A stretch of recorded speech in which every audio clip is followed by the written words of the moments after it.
lii raam te ñag wala jëm day te bu fa amee kër du fa gaaw a génn déedéet tribune yéene kaa ne def leen attention def leen attention yéen a ngi foog safara si la waaw gaañaa ngay xubbante gaañaa ngay tuumalante ay kàddu yu ñaaw di génn tamit kon ca gémmeñ ya allahu akbar dama ne la gis nga débat bi nga xam ne moo judd nag bi liste yi nga xam ne kon nañ leen di rejeté ni la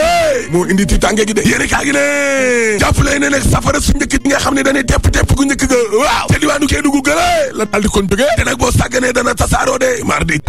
tali waaw suba teelu tey gi la nit ñëpp a tiit yéene kaa yi dee média gi ne te gis nga weeru mars ba la ñu génn waaw dana gàtt lu tolloo fukk ak juróom ci ay doomu aadama ñoo dee inna lillahi wa inna ilayhi raji'un dama ne la ci ay manifestation critique yéene kaa ne waaye Yewwi Askan Wi day waaw daal dinañuy woo nag seeni militant résistance rek xeex bu ko laajee tamit ñaareelu vague ba daal di xeex jàmmaarloo ak ñi le 24 heures yéene kaa ne gis nga tiitaange gi nag fi mu nekk ni li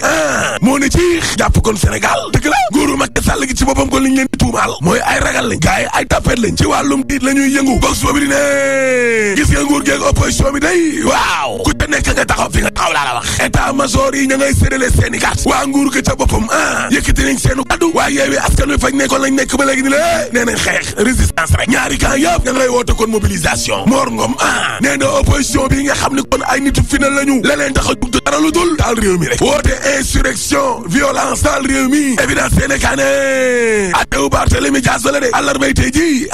mar day tali mercredi de tous les dangers waaw Ndakaaru Njaay jël Jóob kay kenn nooyeetul nooyi ci boppam la ñu aj laa la wax parce que nag ginnaaw déclaration Khalifa Sall ak Ousmane Sonko Barthélémy Dias yi nga xam ne ay kàddu yu tàng jër nekk leen ñu xeex mobilisation résistance Abdoulaye Diouf Sarr Seydou Gueye waaw ak ñi ànd ak président Macky Sall day ontu nañu de ñoom it ay kàddu yu saf ne ñoom it seen nit nañ leen génn mobiliser wu waaye Yewwi Askan Wi Ndakaaru Njaay jël Jóob waaw nee nañu lépp lu ñu mën danañu ko def ngir seeni candidat yi nga xam ne ñoo nekk ci commune yu ville de Dakar ñëppay bokk de participation bokk Barthélémy Dias ci élection locale janvier 2022 yi lée amul laam-laamee amul wanteer Barth day bokk par force maire par force Yankhoba Diattara ci yéene kaay gi waaw nee na danañu jàkkaarloo ak Barthélémy Dias bi lée ak Ousmane Sonko danañu défendre laa la wax institution yi lée ñaareelu vague do am ci mim réew Yankhoba Diattara na ñin ay jeunes lañ wóolu nañ président Macky Sall te am nañ ay jumtukaay di ay moyens ngir jàkkaarloo ak ñii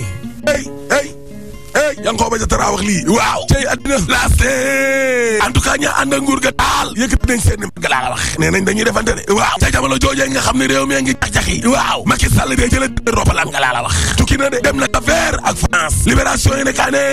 waaye na gis nga xeex bi mënatul ñàkk de ci li ma yaakaar dama ne la xeex bi mënatul ñàkk ci li ma yaakaar parce que Yankhoba Diattara nee nañ danañ jàkkaarloo ak ñoom Barthélémy Dias waaye Yewwi Askan Wi Ndakaaru Njaay jël Jóob waaw nee nañ kenn du leen yàqal seen futur maire di Barth dëgg la Mor Ngom ne gis nga coalition bi daal réew mi leen tax a jug laa la wax te duñu ko nangu Mamadou Lamine Diallo ci tribune yéene kaay waaw te xam nga lan moo waral ngar géegëbal kilé pétrole bi gaz bi la rek diggante 2023 ak 2024 waaye comme que Mahmoud Saleh mooy seen stratège en chef bu Benno Bokk Yaakaar waaw naan troisième mandat wu Macky Sall bi lée ci élection locale yi lay dépendre loolu yeggaguñ ca loolooy mandargal ne candidat Benno Bokk Yaakaar yëpp ci élection locale yi lée d'accord nañ ci troisième mandat wu Macky Sall wala président à vie comme la xew ca Gabon ak Cameroun waaye nag sant yàlla waaye ba colonel Doumbouya amee ca Guinée ba léegi la waa Benno Bokk Yaakaar yooyee ñii jaar na ca des ci troisième mandat bi jubóowuñ ca de léegi nag Mahmoud Saleh moom bu bëggee teg seen ndamal liste yi la ci infiltration opposition bi guerre liste yi jënd jigéen ñi ay financement ak jeunes ya coup d'état yooyee mënatul jàll fii ci Afrique laa la wax léegi nag ñaara fi ne daan na diggante force vive wala force spéciale rek yow pareeguñ ci coup d'état rampant Sud Quotidien ak L'As Assemblée nationale day jébbale nañ Boubacar Biaye ak Mamadou Sall justice ba box fabili ne dëgg la seen malaanu kii daange kay lalli nañ ko de immunité parlementaire ba évidence yéene kaay ne coowal passeport diplomatique ya waaw ñaari député day dañuy wuy ci justice de maître Malick Sall ne taxawaayu député yooyee rafetlu naa ko de taxawaayu kilifa la de responsable Mamadou Biaye ne man de leer na ma ne dëgg gi rek la justice fa seenee wax Mamadou Biaye moom ci l'Observateur ne coowal passeport diplomatique yi lée musuma yëngal box fabili ne gis nga Mamadou Biaye mii walaay nit ñi la bëgg a teg xel day teg xel de parce que ma nga naan man nekkuma fi waaw di jéem a seral sama bopp te bu dee tam dama taat naa yenu yet wax comme ni ko Jésus Christ defee woon maa ngi sàkku nag ñu ñaanal ko nde mi nga xam ne luy njiig mooy njaat ci mbir mi maître Malick Sall waaw ne miti na de nga jël ñoo xam ne dañoo bokk ca yow di leen jébal justice di leen yóbbu seeraas miti na li miti kay l'Observateur nee na coowal Falla Paye bu ñu sukkandikoo ci autopsie ba day waaw Falla Paye ndeke daa xotomam yi la dañu dee allahu akbar pare wut ngànnaay rey boppam libération yéene kaay ne autopsie bi day la moo ne waaw Falla Paye mi doomam ju góor ji moom li mu tegee ay siditam ba dee ndekete la reyee doomam ju góor ji la ilaha illallah yéene kaay gi ne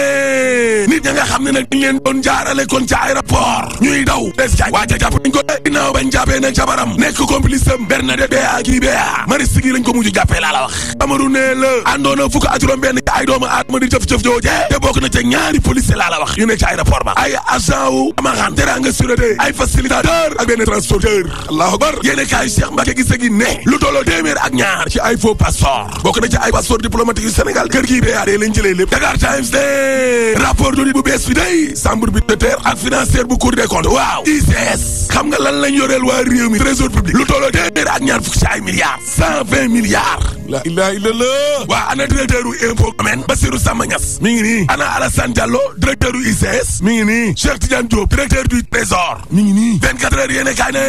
seen kaa gi njaboote waa poste day tuumaal nañ nguuru Macky Sall gi ne rey nañ poste de bu doon nit la ñii ay meurtrier lañ laa la wax rey nañu poste ay waxu 200 milliards ay 174 milliards lu tolloo ñeenti junni ak juróomi téeméer ci ay boromi kër góor ak jigéen boo sàgganee maar di ali directeur généraux yi ku jaar poste gën a yées sa morom poste ngay dee de dem naa ca lamb jë suñu lamb ne waa Bombardier mi de est-ce que Balla Gaye du ko jekkali maar di taali Bombardier am na 45 ans ama seen daan ko Pudzianowski door ko mu daanu barki Dembo Ndiaye waaw Balla Gaye est-ce que du jekkali Bombardier Malick Thiandoum journaliste sportif de TFM waaw nee na toog fi naan Bombardier mi le jeexal na wallaay ku koy wax yaa ngi ci erreur bu rëy te erreur bu xasee ba am rek am na erreur la